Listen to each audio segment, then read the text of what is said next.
नमस्कार मित्रों, सक्सेस बारी चैनल पर एक बार पुनः आपका स्वागत है। मित्रों, आज मैं करंट अफेयर्स पे चर्चा करने जा रहा हूं, खासकर वो महत्वपूर्ण सभी करंट अफेयर्स जो आगामी परीक्षा के लिए काफी आपके लिए लाभदायक सिद्ध होंगे। तो आपका समय जाया न करते हुए क्वेश्चन नंबर 1। क्वेश्चन नंबर 1 कह रहा है कि एक योजना शुरू हुई है, पीएम डिवाइन योजना। क्या शुरू हुआ है? पीएम डिवाइन योजना। कह रहा है कि यह योजना किस क्षेत्र के लिए शुरू की गई है? ए पूर्वोत्तर भारत, बी मध्य भारत, सी उत्तर भारत, डी दक्षिण भारत। तो आप सोचिए, विचारिए। अगर आपने पढ़ा है तो काफी इंपॉर्टेंट है और इसका जो आंसर है वह होगा पूर्वोत्तर भारत। यह पूर्वोत्तर भारत के डेवलपमेंट के लिए योजना बनाई गई है। आगे देखते हैं। कहता है कि वैश्विक भूखमरी सूचकांक में, ये काफी मोस्ट इंपॉर्टेंट प्रश्न है और ये जब ये डाटा जारी हुआ था तो काफी हो हंगामा भी भारत में हुआ था। तो कह रहा है कि वैश्विक भूखमरी सूचकांक में भारत का किस स्थान क्या था? भारत किस स्थान पर था? तो ए 121, बी 102, सी 133, डी 145। तो आप सोच के मुझे बताएं, कमेंट में लिखते रहें भाई। इसका जो प्रॉपर आंसर होगा, आपका आंसर ए होगा। 121वें स्थान पर भारत है। कहां पर है? वैश्विक भूखमरी सूचकांक पर भारत जो है 121वें स्थान पर है। आंसर नंबर ए इसका सही होगा। अब जब भूखमरी पे ये स्थान है तो भूखमरी से संबंधित एक हम लोग भारत क्या वर्क किया है उस आधार पे एक क्वेश्चन हम लोग देख लेते हैं। वो क्वेश्चन है, राष्ट्रीय खाद्य सुरक्षा मिशन कब शुरू हुआ? राष्ट्रीय खाद्य सुरक्षा मिशन कब शुरू हुआ? ये काफी इंपॉर्टेंट प्रश्न है और काफी सारे परीक्षाओं में आपसे पूछे गए हैं। ए 2002 में, बी 2007 और 8 में, सी 2005 और 6 में, डी 2020 और 22 में। ये कब शुरू किया गया था राष्ट्रीय खाद्य सुरक्षा मिशन? यह आपका जो प्रॉपर आंसर है वह है 2007 और 8 में। इसको याद कर लीजिएगा। ये क्वेश्चन बराबर नहीं पूछाएगा तो इकोनॉमिक्स से संबंधित ही आपसे क्वेश्चन पूछ लेगा कि राष्ट्रीय खाद्य सुरक्षा मिशन कब शुरू हुआ था? 2007-8 में। फिर कह रहा कि 90वीं, यहां देखिएगा ये क्वेश्चन है, ये अपने आप में भी एक क्वेश्चन है। 90वीं इंटरपोल कहां पर हुई? ए भारत, बी अमेरिका, सी यूक्रेन, डी बेल्जियम। तो आपका जो उसमें प्रॉपर आंसर होगा वह होगा भारत में। भारत में कहां हुआ था? ये दिल्ली में इसकी बैठक हुई थी। भारत में दिल्ली में इसकी बैठक आपकी हुई थी। अब इंटरपोल से संबंधित 2-3 प्रश्न हैं जो आपसे पूछे जा सकते हैं, उस पर भी मैंने प्रश्न बना दिया है, आप देख लें। कहता है कि इंटरपोल की स्थापना कब हुई? अब आपसे नहीं पूछा, आपसे एज ए क्विज टाइप का क्वेश्चन पूछ दिया और पूछा कि इंटरपोल की स्थापना कब हुई? ए 1920, बी 1922, सी 1923, डी 1911। तो आप सोच के बताइए कि कब हुई थी। कमेंट बॉक्स में लिखते रहो भाई। तो आपका आंसर होगा सी 1923 में हुआ था। इसको गांठ बांध लेना, याद कर लेना, कंठस्थ कर लेना पूरी तरह से। एक क्वेश्चन कई बार पूछा जाता है कि जो है इंटरपोल की स्थापना कब हुई। तो जानते ही हैं कि आप लोग इंटरपोल कई प्रकार की नोटिस जारी करता है, जैसे रेड नोटिस, जैसे येलो नोटिस। जो येलो नोटिस है, एक बार एग्जामिनेशन में पूछा गया है कि येलो नोटिस का तात्पर्य क्या है। तो याद लिखिएगा कि जो लापता नाबालिग होते हैं, जो लापता नाबालिग होते हैं, यह उनकी खोज के लिए येलो नोटिस जारी की जाती है। ठीक, आगे देखते हैं। ये येलो नोटिस को ध्यान में रखिएगा। अगला क्वेश्चन है कि भारत इंटरपोल का सदस्य कब बना? यह ज्यादा महत्वपूर्ण क्वेश्चन है कि भारत इंटरपोल का सदस्य कब बना। ए 1955, बी 1933, सी 1945, डी 1949। तो आई होप कि आप लोग सोचिए कहां बना होगा। यदि आपको समझ में आए तो इसको जरूर लाइक करिए, शेयर करिए, ताकि इसका लाभ ज्यादा से ज्यादा लोगों को मिले और पर डे एक इस प्रकार की सीरीज आएगी। तो इसका जो प्रॉपर आंसर है डी 1949 में। 1949 में भारत इसका सदस्य बना। इंटरपोल का मुख्यालय कहां है? आपसे यही पूछ दिया कि इंटरपोल का मुख्यालय कहां है? फ्रांस में, इटली में, वाशिंगटन में, न्यूयॉर्क में। तो आपका जो प्रॉपर आंसर होगा वो होगा फ्रांस। फ्रांस के लियान शहर में है। कहां पर है? लियान एक शहर है, वहीं पर इंटरपोल का आपका मुख्यालय है। कहता है कि भारत के 50वें मुख्य न्यायाधीश बने हैं। तो यह जो है ये अपने आप प्रश्न है, यही पूछ सकता है कि जो मुख्य न्यायाधीश हैं वो नंबर में कौन से आते हैं, तो भी आपका आंसर प्रॉपर होगा कि 50वें नंबर पर आते हैं। A U Lalit, B D Y Chandrachud, C A K Kher, D Lalit Goswami. तो याद रखिएगा डी वाई चंद्रचूड़ यह 50वें मुख्य न्यायाधीश भारत के बने हैं। तो मुख्य न्यायाधीश से एक क्वेश्चन आपसे पूछ सकता है कि भारत के CJI chief justice of India की नियुक्ति किस अनुच्छेद में होती है? तो याद रखिएगा कि अनुच्छेद 122 है या अनुच्छेद 123 है या अनुच्छेद 124 है या इनमें से कोई नहीं। तो मान लीजिए कि आपसे कुछ नहीं पूछा, सीजीआई उसको पूछना था, उसने नाम न पूछ के आपसे जो है अनुच्छेद ही पूछ लिया। तो इसमें जो प्रॉपर आंसर आपका है अनुच्छेद 124 के तहत जो है सीजेआई या अदर जो सुप्रीम कोर्ट के जज हैं उनकी नियुक्ति की जाती है। अगला क्वेश्चन है बीसीसीआई ने पे इक्वलिटी पॉलिसी के तहत, यानी कि याद रखिएगा कि बीसीसीआई ने पे इक्वलिटी पॉलिसी के तहत ये कह रहा कि अंतर्गत टेस्ट मैच की फीस क्या रखी है? टेस्ट मैच की फीस क्या रखी है? ए 8 लाख, बी 12 लाख, सी 15 लाख, सी 20 लाख, डी 15 लाख।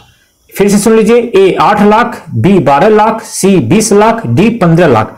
तो इसमें जो आपका प्रॉपर आंसर होगा वो 15 लाख होगा। और इसमें एक चीज और आपको जो जानना है वो ये जानना है कि महिला का वेतन, महिला की फीस भी पुरुष के बराबर कर दी गई। अब सोचिए कि महिला पुरुष में अब तक खेल में भी कितना भेदभाव होता था कि यह 2022 में जाके महिला और पुरुषों को समान खेल के लिए समान फीस दिया जाने लगा। तो याद रखिएगा समान फीस के लिए समान जो महिला पुरुष में विभेद नहीं किया गया। इसी प्रकार का हमारे संविधान में एक भाग है, भाग 4। क्या है? भाग 4 है, जिसे हम लोग कहते हैं नीति निर्देशक तत्व है। क्या कहते हैं? नीति निर्देशक तत्व है। उसके अनुच्छेद 39 में इस प्रकार की बात कही गई है कि पुरुष और महिला को, किसको? पुरुष और महिला को समान कार्य के लिए समान वेतन मिलेगा। लेकिन यहां पर यह लागू हो पाया जिसे बीसीसीआई ने पे इक्वलिटी पॉलिसी के तहत इसे 2022 में लागू कर दिया है। अगला क्वेश्चन देखते हैं। स्वच्छ सर्वेक्षण 2022 के अंतर्गत 7 सितारा, इसको याद रखिएगा, 7 सितारा कचरा मुक्त शहर कौन सा है? फिर से समझिए, स्वच्छ सर्वेक्षण 2022 के अंतर्गत 7 सितारा कचरा मुक्त शहर कौन सा है? ए गोरखपुर, बी मुंबई, सी इंदौर, डी पटना। तो आपको ठीक जो आपका प्रॉपर आंसर है वह आंसर आपका मुंबई है, अरे पटना, इंदौर है। वह आंसर क्या है? इंदौर। यानी कि इंदौर लगातार स्वच्छ भारत सर्वेक्षण में जो हो रहा है उसमें पहले स्थान पर हमेशा रहता है। लेकिन यह भारत का पहला ऐसा शहर बन गया जिसे 7 स्टार का दर्जा दिया गया, 7 स्टार कचरा मुक्त शहर का दर्जा दिया गया है। अब प्रश्न उठता है कि देश में स्टार रेटिंग वाले शहरों की संख्या कितनी है? अब आपसे ये प्रश्न पूछ सकता है, वहां 7 स्टार रेटिंग नहीं पूछा, इसका मतलब कि स्टार रेटिंग दिया जाता है शहरों को। तो आखिर कितने ऐसे शहर हैं जिनको स्टार रेटिंग दी जाती है? ए 555, बी 412, सी 123, डी 145। तो आपको यह जानना चाहिए कि आपका आंसर जो बी है 412 ये एक्यूरेट सही है। स्टार रेटिंग वाले शहरों की संख्या कितनी हो गई है? 412। अब कह रहा है कि अब स्वच्छ भारत की बात चली रही है, और चूंकि स्वच्छ भारत में शहरों की बात चल रही है, तो हमें इसी समय यह भी जान लेना है कि स्वच्छ भारत मिशन शहरी कब शुरू हुआ, यानी कि शहर में वाला स्वच्छ भारत मिशन कब शुरू हुआ। ए 2010, बी 2014, सी 2017, डी 2019। तो आपका जो इसमें प्रॉपर आंसर है वह 2014 है। क्या है? 2014 में स्वच्छ भारत मिशन शहरी शुरू हुआ। अगला क्वेश्चन, मिशन डेफ स्पेस। कह रहा कि मिशन डेफ स्पेस कहां शुरू हुआ है? तो आपको बताना, ए गुजरात, बी दिल्ली, सी उत्तर प्रदेश, डी उड़ीसा। तो आपको यह बताना है। तो आप याद रखिएगा, यह जो है गुजरात के गांधीनगर में शुरू किया गया है। किसमें शुरू किया गया है? गांधीनगर। ये याद रखिएगा, जितने भी आपको करंट अफेयर्स अवेलेबल करा जा रहे हैं, हिंदू पेपर, इंडियन एक्सप्रेस,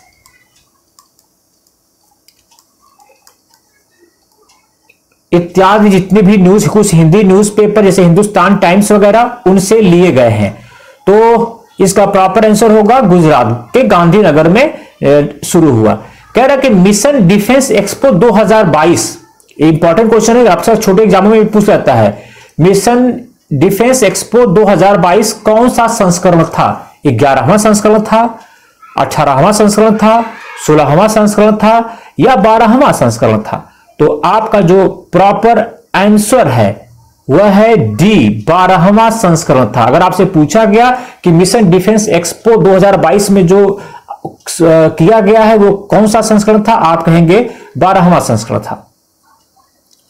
कह रहा कि पब्लिक अफेयर इंडेक्स में बड़े राज्य में प्रथम स्थान किसका है? कह रहा कि बड़े राज्य में प्रथम स्थान क्या है, किसका है? तो आपका आंसर 4 दिया है, ए उत्तर प्रदेश, बी बिहार, सी हरियाणा, डी महाराष्ट्र। तो आपको यह तय करना है कि यह किसको मिला होगा। तो आपका जो आंसर है हरियाणा, जबकि ये हरियाणा जो बड़े राज्यों में, कह रहा कि छोटे राज्यों में किस, अगर आपसे ये पूछा जाए कि ठीक है बड़े राज्यों का, तो आपको मालूम चल गया कि पब्लिक अफेयर्स इंडेक्स में बड़े राज्य का स्थान जो है, पहला स्थान हरियाणा का है। तो छोटे राज्यों में पहले कौन होगा? तो उसका जो प्रॉपर है, छोटे राज्यों में सिक्किम है। क्या है? सिक्किम है, जिसको पब्लिक अफेयर्स इंडेक्स में प्रथम का दर्जा मिला है छोटे पर। कह रहा बहुयामी आधार पर गरीबों की सर्वाधिक संख्या है, यानी बहुयामी आधार पर गरीबों की सर्वाधिक संख्या है नाइजीरिया, बुरुंडी, सी पाकिस्तान, डी भारत। तो इसमें कह रहा है 4 में कौन सा आंसर आपका सही होगा? तो इसका जो प्रॉपर आंसर है वह है भारत। आपसे पूछा गया, याद रखिएगा क्वेश्चन पढ़ते समय बहुयामी जरूर ध्यान दीजिएगा। बहुयामी गरीबी आधार पर जो गरीबों की संख्या है वह जो है भारत में सर्वाधिक है उनकी संख्या। कह रहा कि हर स्टार्ट पहल का संबंध किससे है? इसका नाम ही है हर स्टार्ट पहल। इसको राष्ट्रपति द्रौपदी मुर्मू ने शुरू किया है। तो कह रहा कि कौन सा है? ए महिलाओं के लिए, बी किसानों के लिए, सी मजदूरों के लिए, डी बच्चों के लिए। तो आप सोचिए किसके लिए होगा, मुझे पढ़ रहे हैं, उसका आंसर होगा ए महिलाओं के लिए। हर स्टार्टअप का जो संबंध है, जो महिला स्टार्टर, जो जितनी भी महिलाएं हैं जो अपना खुद का स्टार्टअप चला रही हैं, उनके लिए है। अगला क्वेश्चन है, बाल विवाह मुक्त भारत की शुरुआत किसने की? बाल विवाह मुक्त भारत की शुरुआत किसने शुरू की? अब ए सोनू सूद, बी अरविंद केजरीवाल, सी कुमार विश्वास, डी कैलाश सत्यार्थी। एक बार और सुन लीजिए, ए सोनू सूद, बी अरविंद केजरीवाल, सी कुमार विश्वास, डी कैलाश सत्यार्थी। तो आपका जो आंसर होगा डी कैलाश सत्यार्थी ने बाल विवाह मुक्त भारत की योजना की शुरुआत की है। अब कह रहे कि बिहू पर्व का संबंध किससे है? चूंकि अभी हाल फिलहाल में यह पर्व मनाया गया है, इसलिए यह पर्व पूछा जा सकता है। बिहू पर्व का संबंध किससे है? असम से है, बी झारखंड से है, सी गोवा से है, डी अंडमान से है। तो इसका जो प्रॉपर आंसर है आसाम से है, और ये इंपॉर्टेंट क्वेश्चन भी है। आसाम के साथ साथ ये इंपॉर्टेंट क्वेश्चन भी है, बराबर पूछाता है बिहू। अगला क्वेश्चन है महाकाल मंदिर कहां पर स्थित है? महाकाल मंदिर कहां पर स्थित है? ए नासिक, बी उज्जैन, सी गुवाहाटी, डी मणिपुर। चूंकि अभी महाकाल मंदिर में जो है महाकाल लोक बनाया गया है, कॉरिडोर बनाया गया है, इस नाते ये मंदिर चर्चा में है। यह ज्योतिर्लिंग है। यह कैसा है? ज्योतिर्लिंग है। भारत में कुल कितने ज्योतिर्लिंग हैं? तो आपका आंसर होगा 12। ज्योतिर्लिंग का जो संबंध होता है वह भगवान शिव से होता है। किससे होता है? भगवान शिव से होता है। तो अब पूछ रहा है कि यह जो महाकाल मंदिर है यह कहां पर है? तो स्वाभाविक बात है आपका आंसर बी सही होगा, उज्जैन में है। यह महाकाल मंदिर कहां है? उज्जैन में है। कह रहा कि रबी की फसल, कह रहा कि जो रबी की फसल के लिए एमएसपी जारी की गई है। रबी की फसल के लिए एमएसपी जारी की गई है, न्यूनतम समर्थन मूल्य जारी की गई है। कह रहा कि उसमें कुल कितना फसल शामिल है, अर्थात कि ये जो एमएसपी जारी की गई है वह टोटल कितने फसलों के लिए जारी की गई है? ए 29 फसल, बी 18 फसल, सी 13 फसल, डी 23 फसल। तो आपका जो ये क्वेश्चन इंपॉर्टेंट भी है, कई बार पूछा जाता है। तो आपका आंसर होगा डी 23 फसलों पर एमएसपी जारी की गई। समर्थन मूल्य रबी के फसल के लिए कितने फसलों पर? 23 फसलों पर, 23। कहता है कि गन्ने का भुगतान, जो गन्ने का भुगतान होता है वो कैसे होता है? एमएसपी पे होता है, एफआरपी पे होता है, खड़ी फसल के आधार पर होता है, इनमें से कोई नहीं। तो याद रखिएगा जो इसमें आपका आंसर है वह एफआरपी पर होता है, यानी कि यही इंपॉर्टेंट है। ये पिछले बार बीईओ का जो एग्जाम हुआ था उसमें पूछ बैठा था कि गन्ने का भुगतान कैसे किया जाता है। आगे देखिए 2023-24 के लिए गेहूं का न्यूनतम समर्थन मूल्य है। ए 2200 रुपए प्रति क्विंटल, बी 2125 रुपए प्रति क्विंटल, सी 2025 रुपए प्रति क्विंटल, डी 3025 रुपए प्रति क्विंटल। अब आप बताइए कि गेहूं का एक बहुत इंपॉर्टेंट क्वेश्चन है, अक्सर न्यूनतम समर्थन मूल्य से एक न एक क्वेश्चन आपसे पूछा ही जाएगा। तो ए 2200, बी 2125, सी 2025, डी 3025।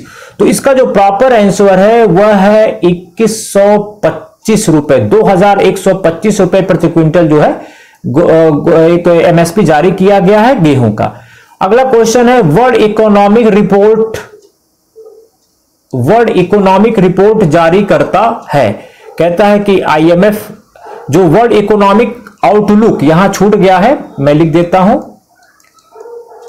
आउटलुक, तो अभी पूरा नाम हो गया, वर्ल्ड इकोनॉमिक आउटलुक रिपोर्ट जारी करता है। कह रहा कौन करेगा? आईएमएफ करेगी, आरबीआई करेगी, वर्ल्ड बैंक करेगा, इनमें से कोई नहीं करेगा। तो आप विचार करते रहिए कौन करेगा।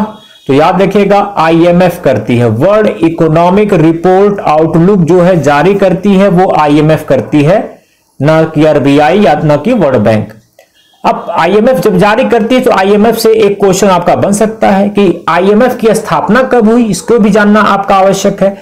ए 1944, बी 1948, सी 1942, डी 1940। अब आप सोचिए कि इसकी स्थापना कब की गई होगी। तो आईएमएफ की स्थापना जो की गई थी वह ऑप्शन नंबर ए 1944 में, ये करेक्ट आंसर है, में की गई थी। अब दूसरा क्वेश्चन क्या आएगा कि अच्छा स्थापना 1944 में हो गई तो भारत इसका सदस्य कब बना? ए 1955, बी 1945, सी 1960, डी 1970। आप तुरंत ठीक बताइए। तो ऐसे क्वेश्चन देखते ही सॉल्व करना चाहिए। तो याद रखिएगा इसका 1945 भारत आईएमएफ सदस्य बन गया। कि विश्व का पहला सीएनजी टर्मिनल कहां है? विश्व का पहला सीएनजी टर्मिनल कहां है? आपको इस प्रश्न को बताना है। ए अहमदाबाद, बी भावनगर, सी सूरत, डी बड़ोदरा। तो आप सोच रहे होंगे अहमदानगर होगा, भावनगर, सूरत, वडोदरा, कौन सा होगा? तो इसका जो प्रॉपर आंसर है बी है, भावनगर। ये एग्जैक्टली सही आंसर है और काफी इंपॉर्टेंट प्रश्न है ये। विश्व का पहला सीएनजी टर्मिनल। अगला क्वेश्चन है, धर्मशाला घोषणा 2022 का संबंध किससे है? कह रहा कि धर्मशाला घोषणा 2022 का संबंध किससे है? ए पर्यटन विकास, बी गरीबों को आवास, सी मुफ्त अन्न, डी बंधुआ मजदूरों को घर दिए जाने का। तो क्या होगा? आप लोग इसको बताएं। ए पर्यटन विकास, यही सही है। पर्यटन को डेवलपमेंट करने के लिए सरकार की यह योजना है धर्मशाला घोषणा 2022। अगला क्वेश्चन है, सेती परियोजना में भारत के साथ कौन सा देश शामिल है?